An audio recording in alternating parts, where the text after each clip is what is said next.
আসসালামু আলাইকুম এভরিওয়ান। কিছুদিন আগে এফএফবিসি 2025 এর ফাইনাল অনুষ্ঠিত হয়ে গিয়েছে। আর এই ফাইনালের কিছুদিন আগেই জো ব্রেকার্সের চিতা খুবই অসুস্থ হয়ে পড়ে, কিন্তু সে জানতো তার দল তার উপর কতটা নির্ভর করছে। শরীর প্রচণ্ড অসুস্থ থাকার পরও সে হসপিটালের বেড ছেড়ে এসে দাঁড়িয়েছিল ফ্রি ফায়ারের মঞ্চে, শুধুমাত্র তার দলের জন্য, তার স্বপ্নের জন্য। যতটা সম্ভব চেষ্টা করেছে, নিজের সবটুকু উজাড় করে দিয়েছে, কিন্তু কপাল সহায় ছিল না।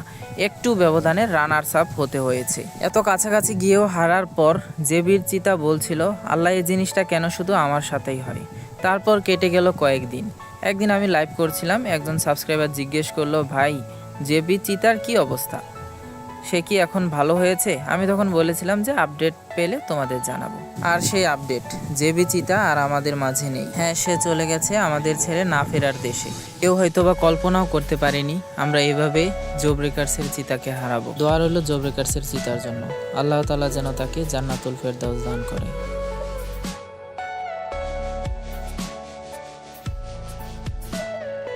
Everything you know is in your mind.